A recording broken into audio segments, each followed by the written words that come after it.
let's take a look at seasons. So you're probably pretty familiar with seasons, and this isn't seasoning, but seasons are spring, our fall, our summer, our winter. And if I asked you to describe them, you'd probably go to what the weather's like in each. That's all well and good, but we need to define seasons in an astronomical sense. So, with addition to figuring out what the ecliptic is and being able to refer to that, we're going to expand on just spring, fall, summer, winter. And we should have a good understanding of equinoxes and solstices, and then each of the two for those. So let's begin. The term ecliptic, we can go back to the celestial sphere and use it a few different ways, but the working definition that I think will be best for us on what the ecliptic is, it's going to be the path that the sun makes in the sky. So remember back to the celestial sphere, that pretend shell around the earth like we see here.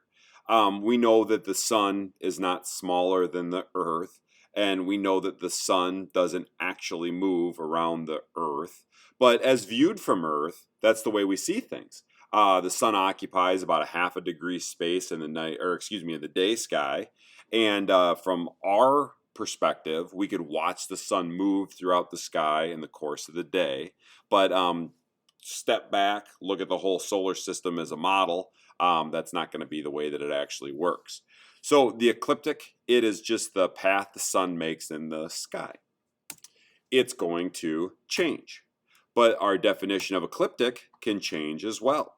You could use the term ecliptic to refer to the Earth's path around the sun. So if we do look at the actual way that things work, granted this picture here isn't scaled appropriately, but at least it shows the Earth smaller than the sun and the Earth revolving around it, the sun. But the term ecliptic, it could be used to talk about the sun's path in the sky, or you could say ecliptic and talk about the Earth's path around the sun. You could also talk about revolution or use the term orbit. It's kind of like that term constellation, right? A lot of times we'll use the term constellation to talk about a region of space, the technical term, and a lot of times we'll use the term constellation to really talk about asterisms or groups of stars, but it's not like going to be something that you can't use interchangeably. Ecliptic works out to be kind of similar to that. So now we know we're just going to talk about the ecliptic, and for this lecture, I'm going to basically be referencing the sun's path in the sky, and we'll see that that changes throughout the course of seasons. So let's begin with the ecliptic and the celestial equator. These are terms that we've gone through before as well. Excuse me. Here we've got the Earth with the celestial sphere around it, and that shell is supposed to be the celestial sphere, and we got the sun making its path around the Earth, apparent path, right? Or this would be the ecliptic, this little kind of tilted circle here that's got this yellowish hue, that's supposed to represent the ecliptic. Notice that it's at a 23.5 degree tilt. And when we looked at rotation and the Earth's axis, you might remember I was always drawing it at a tilt. Look at here, the Earth's axis, the stick that goes through the Earth, it's positioned straight up and down. So what they did is they fixed the tilt to the Earth, or the axis they made at 0, or they made the axis straight up and down, and they've got the tilt of the ecliptic, or the sun's path at 23.5 degrees. So they kind of just transferred it from the sun to how we would see things because of that tilt. When we get into our final unit with moon phases and eclipses, we'll see we think we got our 23.5 degree tilt from a collision with the moon. But for now, I just want you to understand that the ecliptic's at a 23.5 degree tilt. That is one of the key reasons why we have seasons, and we'll explore that more in the next lecture. So let's begin with equinoxes as far as our seasons go. If you take a look at this, you're going to have a couple of spots where we've got an intersection. The two intersect, and by the two I mean the celestial equator and the ecliptic, at two locations. If you notice right there, the ecliptic intersects the celestial equator, and right there, the same occurs. Those spots are called equinoxes. To be more specific, we'll see there's an autumnal equinox and a vernal equinox. The term equinox, it's from a Latin word, and it means equal night. So what that means is when we're at that time of year where we experience an equinox, or when we're at that time of year when we could see the sun's path intersect the celestial equator, we're going to wind up with exactly 12 hours of daylight and exactly 12 hours of night. So there's going to be times that I talk about longer or shorter days. Keep in mind the rotation of the Earth is still approximately 24 hours. It just means how many hours of daylight are we going to experience is either longer or shorter. So if I were standing on the equator, 0 degrees latitude, on the Earth, on the equinoxes, I would see that the sun's path in the sky is directly overhead. In other words, standing on the equator, you could literally look up to your zenith, look up at 90 degrees in the sky, look straight up, and you would see the sun's path go directly overhead. The only place that would occur on the equinoxes is the equator. Everybody northern hemisphere is going to experience 12 hours of daytime and 12 hours of nighttime. So vernal equinox. It's really a fancy way of saying spring. So the vernal equinox usually occurs at or around March 21st. You can look year to year and get an exact time of when you actually reach that location. Because remember, time and space, they're intertwined. But we're just going to ballpark it, call it March 21st to start spring. So here's where sometimes kids will get a little confused because they want to associate seasons with weather. And I get that, but March 21st, oof, you can get snowfall April 21st. So I get that when you think of March 21st, you might not think of spring-like weather. That's not really the point here. Spring is a season. Spring is a location in space. And we reach this location the first day of spring in the Northern Hemisphere at or around March 21st. So on those days, the sun's going to rise due east. That's a way of saying it rises exactly in the east, and the sun sets exactly in the west. You might remember when we looked at the celestial sphere, we said that this was the prime meridian, or it's like the starting point of how we're going to make our degrees as we make our way around the celestial sphere. Basically, it's like the starting point for what would be the equivalent of longitude on the celestial sphere. And again, we got 12 hours a day, 12 hours of night, and the sun rises exactly in the east and sets exactly in the west on these equinoxes. The vernal equinox, or the spring one, starts March 21st, about. So the autumnal equinox, you've probably heard of autumn or fall. This is the exact same, but 6 months down the road. So the autumnal equinox occurs at or around September 21st. Another fun fact, people born September 21st are strikingly handsome and extremely wise. I'm just messing with you. I suppose that could happen, but anyways, my birthday is September 21st, so that's what I'm getting at here.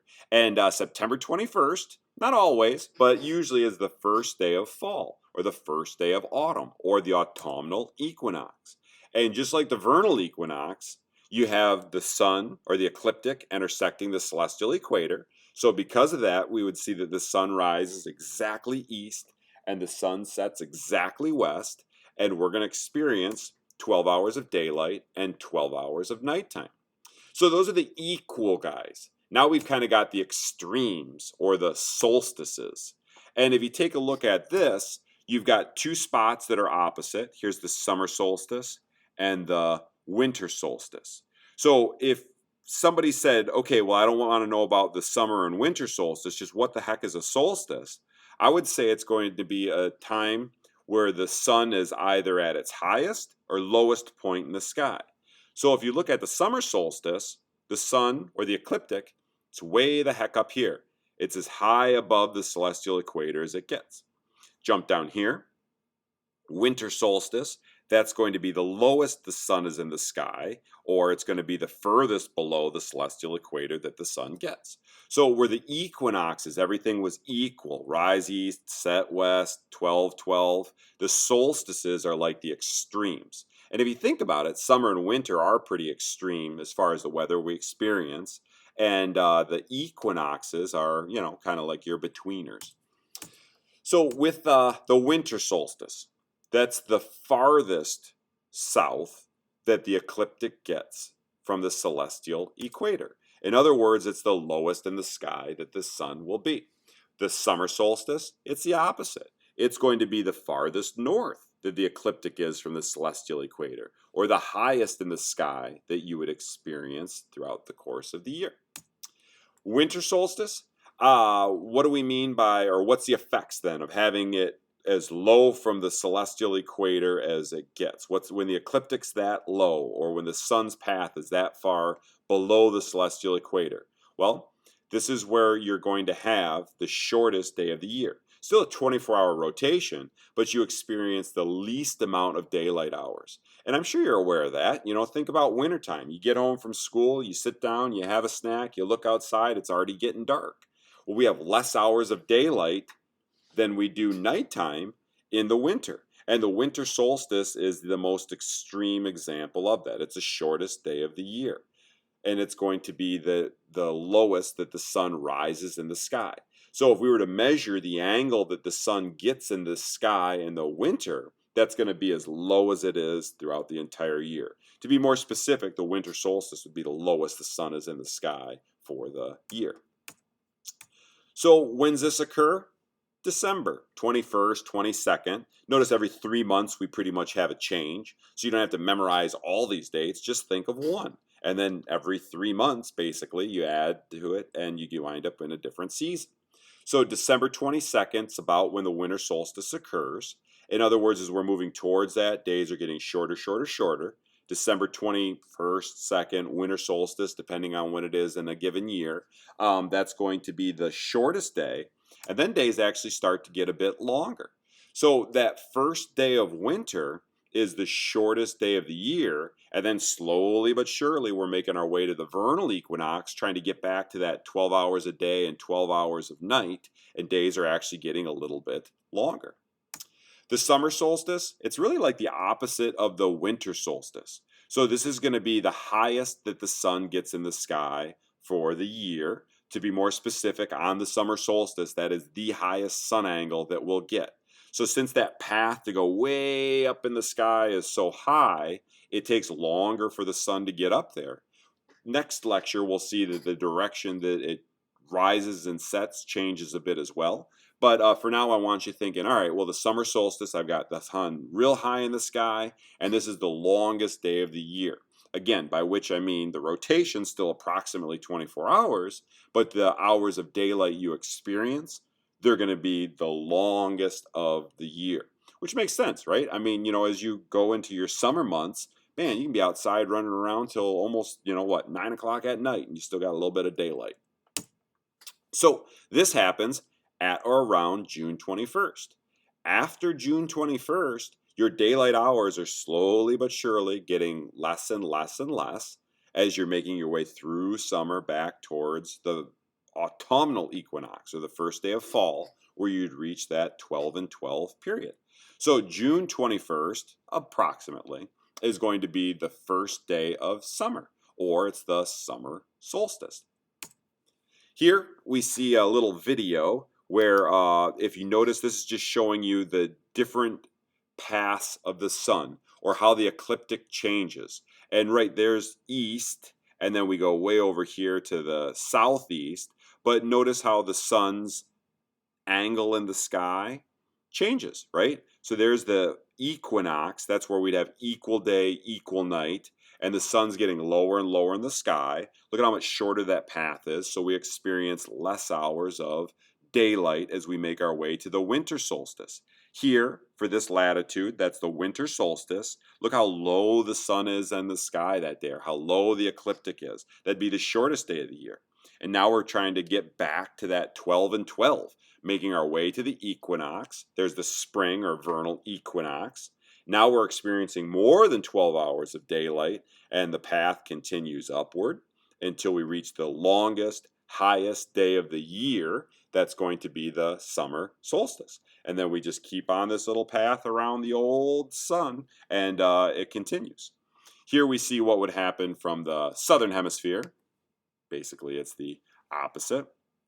We live in northern hemisphere, so ooh, look at that little garden hose action to make it go a little bit faster there, huh? You just kind of see that, the seasons are indeed flip-flopped from the southern and northern hemisphere, which we get more into later, but that just means if we're moving into summer in the northern hemisphere, the southern hemisphere is moving into winter because we're kind of upside down, or they're upside down, depending on how you want to think of it. So here is a map or a calendar, depending on how you want to look at it. And if you notice, for the first half of the year, the northern hemisphere, it's tilted towards the sun. Or maybe a better way of saying this is, look, for half the year, the sun and the Earth's relationship, the Earth's axis is tilted basically either leaning towards the sun, or for half the year, it's basically leaning away from the sun. And then it's kind of making its way towards those equal points or those equinoxes, and then it flips where you're either leaning towards or away. So if we're in summer, right here, our summer solstice, notice that in the northern hemisphere, our axis, it's leaning towards the sun. We're actually farther from the sun in the summertime.